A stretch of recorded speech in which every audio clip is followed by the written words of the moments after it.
오늘 하나님의 말씀은 사무엘상 12장 1절에서 5절까지의 말씀입니다.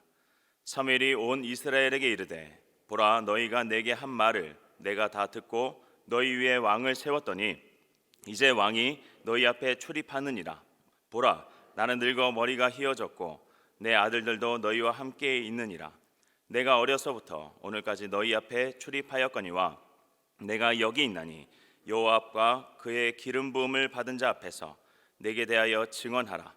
내가 누구의 소를 빼앗았느냐, 누구의 나귀를 빼앗았느냐, 누구를 속였느냐, 누구를 압제하였느냐, 내 눈을 흐리게 하는 뇌물을 누구의 손에서 받았느냐. 그리하였으면 내가 그것을 너희에게 갚으리라 하니 그들이 이르되 당신이 우리를 속이지 아니하였고 압제하지 아니하였고 누구의 손에서든지 아무것도 빼앗은 것이 없나이다 하니라. 사무엘이 백성에게 이르되 너희가 내 손에서 아무것도 찾아낸 것이 없음을 여호와께서 너희에게 대하여 증언하시며 그의 기름 부음을 받은 자도 오늘 증언하느니라 하니 그들이 이르되 그가 증언하시나이다 하니라. 아멘. 사무엘상 12장 1절에서 5절 말씀을 가지고 삶을 걸 수 있는 사람, 삶을 걸 수 있는 사람이란 제목으로 함께 은혜 나누겠습니다. 1절에서 온 이스라엘에게 이르되 이렇게 시작하죠. 그 원어에서 보면 그 앞에 그리고란 접속사가 있습니다. 그러니까 오늘 본문은 지난 토요일 본문에서 이어지는 것입니다. 11장에서 사울이 길갈에서 왕으로 취임을 받았습니다. 그곳에 있던 그 사울과 그리고 백성 앞에서 지금 사무엘이 이어서 말하고 있는 것입니다. 2절 이제 왕이 너희 앞에 출입하였느니라. 보라 나는 늙고 머리가 희어졌고 그 내 아들들도 너희와 함께 있느니라. 내가 어려서부터 오늘까지 너희 앞에 출입하였거니와. 너희 앞에 출입했다는 이 표현 두 번 나오는데 이것은 백성을 다스렸다는 표현입니다. 그리고 2절에는 그 시점, 기점을 나타내는 두 단어가 나오고 있습니다. 이제 그리고 오늘까지입니다. 즉 오늘까지 사무엘이 백성을 다스렸고 이제부터는 세워진 왕 사울이 너희를 다스릴 것이다, 이런 말입니다. 즉 리더십이 이양되고 있습니다. 성경을 보면 이후에도 사무엘은 등장을 계속하고 또 중요한 역할을 감당합니다. 하지만 백성을 다스리지는 않습니다. 보다 선지자로 그리고 제사장으로서의 역할을 감당하죠. 즉 통솔권은 지금 이때의 왕 사울에게 완전히 이양되었습니다. 국가를 운영하는, 백성이 살아가는 그 시스템이 바뀐 것이지요. 사사 신정 시대가 가고 그리고 왕정 시대가 왔습니다. 자, 3절에서 5절에 보면 사무엘이 자기 자신의 그 삶을 스스로 평가하고 있습니다. 핵심 내용은 그가 전생에 걸쳐서 깨끗하다는 것이죠. 자, 그런데 이것을 지금 나타내며 사무엘은 의도적으로 반복되는 두 단어를 쓰고 있습니다. 그것이 빼앗다라는 표현입니다. 취하다, 똑같은 말이죠. 자, 3절에 내가 누구의 소를 빼앗았느냐, 누구의 나귀를 빼앗았느냐. 그리고 4절에도 백성의 대답에서도 보면 이렇게 얘기합니다. 그들이 이르되 당신이 아무것도 빼앗은 것이 없나이다. 자, 왕을 세워서 리더십을 이양하는 이 자리에서 사무엘은 왜 갑자기 자기 얘기를 하고 있을까요? 통솔권을 넘겨주고 있으면서 그래도 자기는 잊지 말아달라는 그런 마음이었을까? 아니죠. 이유가 있습니다. 사무엘이 지금 살아온 삶을 말하고 백성이 동의함으로 인해서 내일부터 이어지는 그 메시지를 전하기 위한 것입니다. 자신의 삶을 걸고 왕과 백성 앞에서 전해야 되는 말이 있었기 때문에 이죠. 자, 이러한 이해를 가지고 제가 3절에서 5절에 반복되었던 말을 다시 한번 생각해 볼까요? 그 빼앗다라는 말, 또 취하다라는 말로 나오는데 이것이 지금 사무엘 자신은 평생 백성을 다스리며 누구에게도 무엇도 빼앗고 취한 적이 없다는 것을 말하고 있습니다. 그 이유가 무엇일까요? 자, 이제부터 시작되는 그 왕정 시대의 취약점을 얘기하는 것입니다. 그 백성이 감당해야 될 고통이 지금 이 안에 들어가 있는 것이에요. 전에 이미 봤지요. 하나님께서 왕을 세우라 하시고 그 제도를 말씀하실 때 8장에 그 내용이 나왔었는데 압축하면 왕은 백성에게 취하는 자이기 때문입니다. 그래서 사무엘은 백성에게 이제까지 자신이 사사로 다스렸던 그 시대와 그리고 사울이 이제부터 시작할 그 통치 시대에는 명확한 변화가 있다는 것을 경고하고 있습니다. 자, 그 본문을 가기 전에 지금 오늘 본문에 있는 것입니다. 자, 또 하나 주목해야 될 것은 사무엘은 자신의 삶을 하나님 앞에서뿐만 아니라 기름 부은 자라는 표현을 쓰고 있습니다. 즉 사울 왕 앞에서도 증거를 삼고 있습니다. 즉 백성에게 동의를 얻는 것과 더불어서 사울에게 가르침의 메시지가 되는 것이지요. 자, 이 내용은 이제 내일부터 시작됩니다. 자, 오늘 이제 이 본문을 문맥에서 제가 이해를 하고 해석을 했는데, 보다 근본적인 좀 질문을 하나 던져봤습니다. 사무엘은 어떻게 하여 하나님과 사람들 앞에서 평생 깨끗하게 흠없이 살아갈 수 있었는가? 어떻게 이런 삶을 살아갈 수 있었는가? 그 질문이었습니다. 저희에게 있어서 사무엘은 그 위대한 선지자입니다. 하지만 사무엘이었기 때문에 처음부터 이런 사람은 아니었다고 생각합니다. 다 죄인이니까요. 사무엘이 이런 삶을 살아왔기 때문에 지금 사무엘이 돼 있는 것이지요.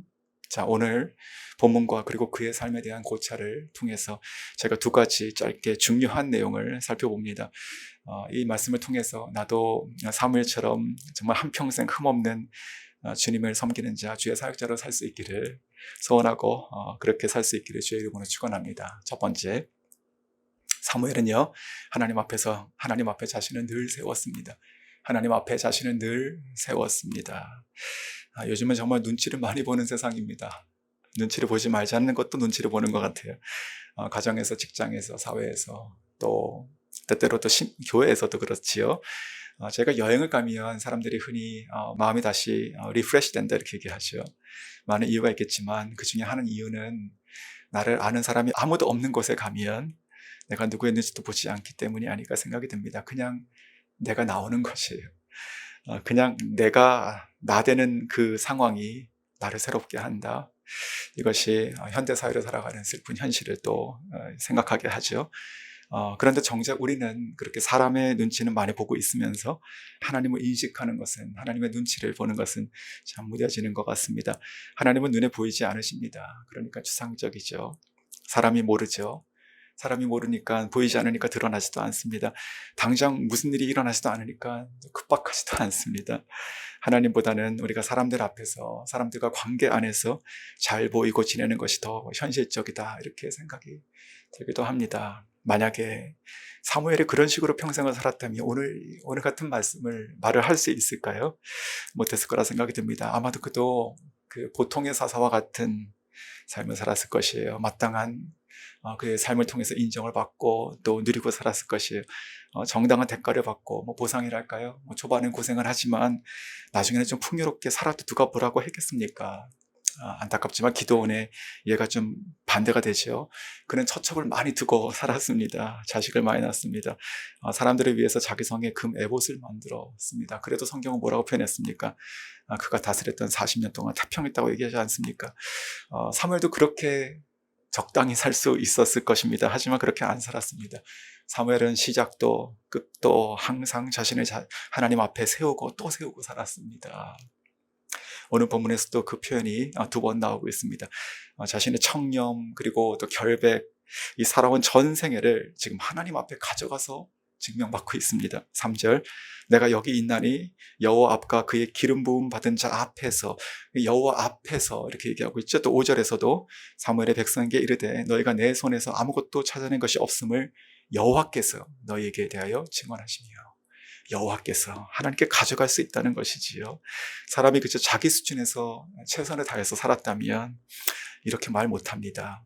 완전하진 않지만 그래도 존경받을 만한 정도는 됐을 것이에요. 하지만 정말 하나님이 살아계신 것을 안다면 어떻게 이렇게 말할 수 있겠습니까? 이것은 정말 그가 그렇게 살았다는 것을 얘기하는 것입니다. 하나님 앞으로 가져가는 자기의 삶을 얘기하는 것은 하나님 앞에 자기가 늘 그렇게 자기를 가져갔다는 것을 얘기하는 것이죠. 한평생 누가 보든지 안 보든지, 누구랑 같이 있든지 혼자 있든지 언제나 어디서나 그는 모든 순간을, 모든 생각과 언행을 하나님 앞에 가지고 나갔다는 것을 얘기합니다. 윌로우 크리처치가 있습니다. 유명하죠. 거기 빌 하이벨스 목사님께서 쓴 책 중에 이런 책이 있어요. 아무도 보는 이 없을 때 당신은 누구인가? 아무도 보는 이 없을 때 당신은 누구인가? 책 제목만 봐도 내용을 알 수 있겠죠. 제 자신을 그렇게 돌아봐야 됩니다. 내가 신앙생활을 오래 한 것, 또 직분을 가지고 있는 것, 그것보다 중요한 것은요, 내가 지금 오늘도 또다시 살아계신 하나님 앞에 내 자신을 세울 수 있는가, 그러고 살아가고 있는가입니다. 그러할 때 우리는 날마다 더욱더 거룩한 삶을 살게 되는 것이고, 그렇게 살아가는 인생이 하나님 앞에 부끄러움 없는 인생이 될 줄 믿습니다. 어떤 선교사님을 제가 만났는데 그분이 습관적으로 이렇게 얘기하는 것이에요. 주님 어떡해요? 이건 어때요? 이런 식으로 주님과 대화하듯이 말하는 것을 봤습니다. 처음에는 별로 그렇게 특별하게 보이지 않았습니다. 그렇게 말씀하는 것도 종종 있으니까요. 그런데 그분이 정말 기도의 사람이라는 것을 알게 됐습니다. 나중에 정말 기도의 사람.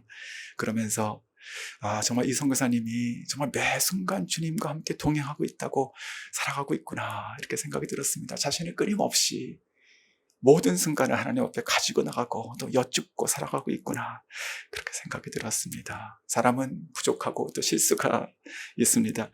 하지만 늘 하나님 앞에 자신을 세우는 삶을 오늘도 내일도 매일 살아갈 수 있다면, 그렇게 쌓아갈 수만 있다면 분명 그 사람의 인생은 하나님 앞에 드려지기에 부끄러움 없는 인생이 되어갈 것입니다. 사무엘이 그렇게 살아온 삶을 지금 하나님과 왕 그리고 백성들 앞에서 드러내고 있습니다. 오늘도 날마다 정말 우리 자신을 하나님께 드리며 살아갈 수 있기를 원합니다. 그러한 인생으로 주님 앞에 세워질 수 있는 인생 다 될 수 있기를 주님의 이름으로 축원합니다. 자, 두 번째는 사무엘이 이렇게 자기의 삶을 다 걸고 얘기할 수 있었던 근거, 두 번째는 그가 평생 기도자였다는 것입니다. 그가 평생 기도자, 즉 기도자가 아니라, 기도 경험자가 아니라 평생 기도자, 항상 현재형이죠. 하나님께 자신을 세웠다는 것과 밀접한 연관성이 또 있습니다. 사무엘은 기도했습니다. 그는 기도로 태어났고요, 기도로 자라났고요, 그리고 기도로 사역했고 기도로 생을 마감합니다. 사무엘의 그 전생에 걸쳐서 사무엘에 대한 가장 여러 번 반복되는 그의 가장 평범한 일상은 어쩌면 기도입니다. 자, 어떤 분의 컬럼에 이런 것이 있었습니다. 세상에 성공한 48명의 사람을 연구하니까 하나의 공통점이 있더라. 그것은 그들이 모두가 다 기본에 충실했다는 것이었다. 즉, 남들이 다 하는 것, 그 기본에 충실한 자들이었다. 자, 그러면서 그분이 이 컬럼을 이렇게 이어갑니다. 크리스찬으로서 성공한다는 것이 무엇인가? 정말 후회 없는 그리스도인을 산다는 것은 무엇인가? 어떻게 하면 이렇게 살 수 있는가? 그러면서 그것은 바로 기도라고 얘기합니다. 정리하면 크리스찬 그 누구도 기본인 기도에 충실하면 성공한 삶을 사는데, 그 기도하는 자의 삶은 절대로 후회하지 않게 된다는 것이지요. 자, 오늘 하나님 앞에 자신의 평생의 삶을 걸 수 있었던 이 사무엘, 그는 앞으로도 기도를 멈추는 죄를 범하지 않겠다고 이후에 곧 공언하게 됩니다. 정말 후회 없는 인생을 산 사람, 평생 기도자 사무엘이었습니다. 사무엘은 기도했고요, 또 기도했습니다. 그리고 또 기도했습니다. 하나님 앞에서 자신을 세울 때마다 자신의 부족함이 왜 안 보였겠습니까? 연약함이 왜 안 보였겠습니까? 그것을 그대로 가지고 나간 것이지요. 그리고 붙들어 달라고, 채워달라고, 지켜달라고, 이끌어달라고 날마다 기도하고 또 기도하는 삶을 하루하루 살았습니다. 사람들의 인정과 칭찬에 만족하지 않았습니다. 끊임없이 하나님께 자신을 세웠고, 한없이 부족한 연약한 자신의 모습에 하나님의 자비를 구하며 기도했을 것입니다. 그렇게 평생 살았고, 그렇게 살아온 삶을 지금 통째로 걸고 하나님과 백성 앞에 메시지를 전하겠다 하는 것이지요. 오늘 나에게도 똑같습니다. 저 참 여유 없는 삶을 삽니다. 매일이 참 치열합니다. 그럼에도 불구하고 우리가 기도하는데 우리의 시간을 써야 됩니다. 기도하는 그 시간이 내 인생을 후회하지 않도록 만든다는 것을 제가 너무 잘 알지 않습니까? 기도는 내가 내 힘으로 살겠다는 것을 철저히 포기하는 가장 믿음의 신앙적인 행위입니다. 내 모든 능력과 한계를 알고 항복하는 것이고, 오직 전능하신 하나님의 도우심을 다시 구하며 그분의 은혜를 힘입어 그분의 성령의 역사를 간구하며 오늘 하루를 살아가겠다는 간구입니다. 자, 시편 기자도 그 비밀을 알고 살았습니다. 시편 116편 2절에 여호와께서 내 음성과 내 간구를 들으심으로 내가 저를 사랑하시는도다. 그 귀를 내게 기울였으므로 내가 평생에 기도하리로다. 내가 평생에 기도하리로다. 자, 이 평생이란 것은 언제나 어느 순간이나 어디서나 있는 것이지요. 기쁠 때나 슬플 때나 환난을 만날 때나 항상 기도하는 것입니다. 그래서인가요? 시편 116편 3절과 4절에 이렇게 이어집니다. 사망의 줄이 나를 두르고 수월의 고통이 내게 이름으로 내가 환난과 슬픔을 만났을 때에 내가 여호와의 이름으로 기도하기를 여호와여 주께 구하오니 내 영혼을 건지소서. 다윗이 그냥 어느 날 갑자기 만들어진 것이 아니죠. 그가 고백했던 것처럼 그가 평생 기도하는 자였기 때문에 다윗이 된 것입니다. 사랑하는 성도 여러분, 이것이 우리의 모습이어야 됩니다. 이 기도가 사무엘을 하나님과 사람들 앞에 부끄러움이 없는 인생으로 만들어서 지금 세우고 있습니다. 기도가 오늘 나의 인생이 되어야 됩니다. 오늘의 스케줄이 되어야 되는 것이에요. 기도하는 분 계십니까? 그럼 계속 기도하십시오. 더 박차를 가하십시오. 그리고 기도하지 못해온 분 계십니까? 그렇다면 기도를 시작하십시오. 그리고 그 기도에 우선순위를 주십시오. 그래서 우리는 모두가 다 같이 오늘 또다시 기도하는 자가 되어야 됩니다. 기도로 앞으로 나가는 자가 되어야 됩니다. 그렇게 후회 없는 인생을 기도로 살아갈 수 있기를 소원합니다. 그러할 때 찬송가 364장이 우리의 고백이 되는 것입니다. 내 기도하는 그 시간, 그때가 가장 즐겁다. 이 세상 근심 걱정에 얽매인 나를 부르사 내 진정 소원 주 앞에 낱낱이 바로 아래요. 큰 불행 당해 슬플 때 나 위로받겠네. 내 기도하는 그 시간, 그때가 가장 귀하다.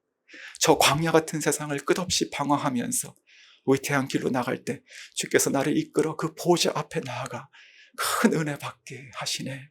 내 기도하는 그 시간. 자, 이 찬송가가 만약에 구약시대에 있었다면요, 요셉이 감옥에서 불렀을 것이에요. 사무엘이 성전에서 불렀을 것입니다. 다윗이 광야 굴 속에서 불렀을 것입니다. 예수님을 기다리며 평생 성전에서 금식 기도했던 안나 선자가 불렀을 것이에요. 그 복음 때문에 자신의 삶을 던지고 살았던 사도 바울이 옥에 갇혔을 때 불렀을 것입니다. 이제 저와 여러분이 이 찬송을 부르십시오. 평생 기도하는 자 되시길 주의 이름으로 축원합니다. 말씀했습니다. 사무엘과 같이 저희도 우리의 삶을 하나님께 드릴 수 있기를 원합니다. 당당하게요. 매 순간 하나님 앞에 우리가 하나님 앞에 우리의 삶을 세워야 될 것이고 또 평생 기도하는 자로 살아가야 될 것입니다. 주의 이름으로 그러한 삶 살 수 있기를 주의 이름으로 축원합니다.